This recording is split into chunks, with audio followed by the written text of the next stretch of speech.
My talk will be like a complement of what has already been said, because as we all know, the surgical technique of rotator cuff repair has evolved over the years, not necessarily getting better, but evolved, changing. However, the goal continues to be the same. We want to have a complete healing of the tendon without suffering any complications. Considering the extensive information on this topic, we're going to focus to concentrate only on the degenerative tears of the posterior superior cuff. And I will not speak about results or indication. Those items have been already well addressed. So my objective is to speak about these 5 fundamental technique issues to obtain a successful surgical result. So in the last decade, there has been progress in the field of anatomy. Mochizuki and Sugaya showed us that our shoulders had changed. The footprint of the supraspinatus turned to be much smaller than previously described, and on the other hand, the infraspinatus was proven to cover a substantial amount of greater tuberosity. In a similar manner, the thickness of the rotator cuff footprint has been overestimated, having a lack of discrimination between the cuff insertion and the superior capsule. So now it has been proved that the attachment of the superior capsule on the humerus covers a substantial area of the greater tuberosity, reaching up to 9 millimeters at the level of the posterior rotator cable. This leaves even a smaller area for the supraspinatus and infraspinatus tendon. So in cadaveric dissections done in Argentina as well, we have observed the same findings as Sugaya teams, considering the wide insertion of the infraspinatus and the significant thickness of the superior capsule. Going to step number 2, both the lateral decubitus and the big chair positions are reliable to make almost all procedures in shoulder surgery, considering cuff and stability. Our preference for big chair is based on training and habits most of all. It has many advantages, like the fact that we are operating in anatomical position. It allows you to do some specific examination of the shoulder under anesthesia. And moreover, it gives you access to the anterior part of the shoulder if you have to do anterior procedures. And if you are starting with your learning curve and you need to convert to open surgery, you can do it without the need to change your position. Of course, a requirement in arthroscopy is to see. And if we do not control certain factors, we may have this image on the television. And in Argentina, we say that this is the Japanese flag. So these are some concerns we may have, and it's highly recommended to maintain the hypotensive anesthesia. And for that, the advisable value of mean anterior pressure is 60. The systolic blood pressure is less than 100, and the differences between the systolic blood pressure at the water pump should be less than 50 millimeters. So if we take a look at the monitor, we are having those values. So we are happy we can see the screen. We additionally use tranexamic acid to decrease the bleeding in the surgical field, so we can see even better. But with all these conditions, at least in Argentina, we can make the anesthesiologist very, very nervous. Why? Because we have the potential danger of a cerebral ischemia. Of course, it's one of the biggest disadvantages of the big chair position, the risk of hypotension and bradycardia causing cardiovascular complications. Assuming that the upright position decreases the venous return and the cerebral perfusion, we use these very, very lazy big chair positions. If you take a look, you see that the patient is almost lying down, is not even seated. That gets a much better venous return and a better cardiac preload. We also use the near-infrared spectroscopy, that is a non-invasive method for measuring oxygenated hemoglobin in the brain. That way, it allows us a sharp control of the pressure with control of cerebral oxygenation. So regarding step number 3, the portals, the classic portals with these 4 typical portals, we can do a lot of things. The posterior one is at the level of the soft point in the junction of the supraspinatus and infraspinatus. The anterior portal almost at the tip of the coracoid process, which allows you to do a subscapularis and a biceps treatment. And then the lateral portals should be done 1 or 2 centimeters under the acromion. The only concern is leaving a space of 2 fingers, and this is adequate, it's a good distance to be able to triangulate without problems. So in this video, and I hope it runs properly through internet, we can see through the posterior portal a severe degenerative biceps and a grade 2 supraspinatus tear, and from a mediolateral portal we can do the tenotomy, and we can do also the decortication of the footprint. After that we go subacromial, we release the adhesions and the bursa, and we can mobilize a little bit the tendon just to take a notion if it can reduce without tension to the footprint. So if you pay attention, we have done all this only with 2 small portals, and I think that's a good thing in this kind of procedures. But of course, you should do as many portals as needed, and one we almost every surgery do is the superior portal to get a good attack for the anchor placement. This portal should be done in a way that you get a 45 degrees inclination, so you are in the good position for the dead man angle described by Stephen Berger.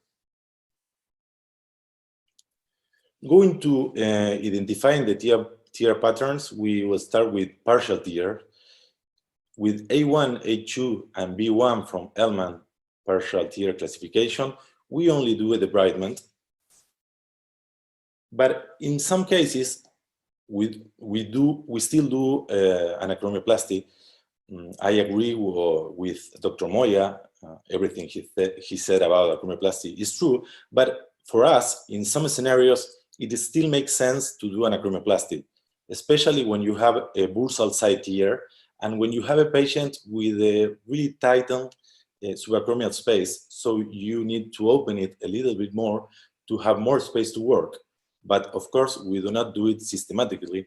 And another additional advantage we have with arthroscopy, you can also treat the AC shunt in case it is necessary. And you can do all that with the same approaches, the same portals I told you before. Finally, when you have an A3, B2, or B3 lesion, you can do a transtendinous repair, but this has some risk because you can overtension the superficial layer, and this can be detrimental for the healing and also very painful for the patient. So in our hands, we prefer to do a takedown and repair. We put a needle in the anterolateral portal to localize the tear because this is difficult to see from the subacromial space. So once we do this, we go with the shaver or the radiofrequency, and we complete the tear, and we do the decortication of the greater tuberosity. And once you have that done, the rest is just performing a double row transosseous equivalent repair, as Juan Pablo Simone showed. Considering the very well-known classification from Burkhardt and Davidson, this classification, I like it because it's easy to use it and to apply it to do a good reconstruction and to a good repair. So each of these lesions should be addressed in a different way with a different strategy. So if you have this classification as a guide, you may be able to perform an standardized low tension repair. So we will start with the easiest one. The crescent is the most common. It's almost 40%, sorry, of full thickness calf tears. So it is a direct avulsion from the greater tuberosity, and it has an excellent medial to lateral mobility of the tear, allowing a tension-free repair directly to the footprint. In these cases, we do a double row like a suture bridge, but you may be able to repair it with any configuration. We use this one. We have some evidence to support it, but as has been said, it's not mandatory to do a double row. You can still do a single row, or you can do transosseous repair. So once we have finished the repair, the reconstruction, you can see a proper closure. And we will advance with a much more difficult scenario. This is the longitudinal pattern where you can have a U shape or an L shape. And here the key point is to simplify the lesion. You need to do side-to-side sutures in order to finalize with a more simple tear where you can do the same we have already shown. So in this video, I hope you can appreciate it's an L-shaped tear which has both transverse and longitudinal components. The apex of the V or the U extends much more farther medially towards the glenoid. So the medial to lateral mobility is limited, so you need to bring to the front the tear that is in the back. And for this, we use PDS sutures. I know Daniel Moya loves these sutures. And for us, they work really well in this kind of lesions because you can close in a side-to-side Martian conversions manner without using any kind of anchors. And you will see with only two simple, really simple to do knots, you can close the anterior gap and you can have a simple crescent tear in the side. So moving on, we have some lesions, some tears that they are massive, contracted, and non-fully repairable. In these patients, one practical solution is to do a superior capsular repair with the long head of the biceps. This is described by Johannes Barth, and of course, this is necessary to have some training to do it, but if you have the biceps available, it's not that difficult. And once you do it, what you do after you fix the biceps is to bring the posterior calf to the front and again do side-to-side sutures and repair the rest with a double row transosseous equivalent repair. A lot has been said about the biology, and I agree. I think the solution is not in the materials, it's not in the devices, but there is a trend lately for coil-type anchors, which for the moment have many biomechanical and biological advantages. For example, it should be or it can have a greater healing. This is potential, but with some proven biologic facts. The crimson duvet effect, because these anchors are open, so a lot of bone marrow elements comes out through these holes. And this has been proven by Jorge Chala, who reported bigger concentrations of growing factors after putting these kind of anchors. They also have a better ingrowth if you compare with regular anchors, and this has already been proved by Chala with the CT scan at 6 months post-op. And by another author in 2010, a higher pull-out of strength, especially in osteoporotic bone.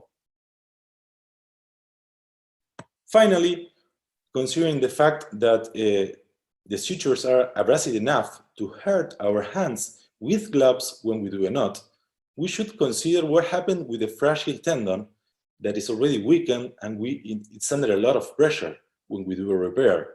So if we pay attention, we have some benefits in using a tape against the suture.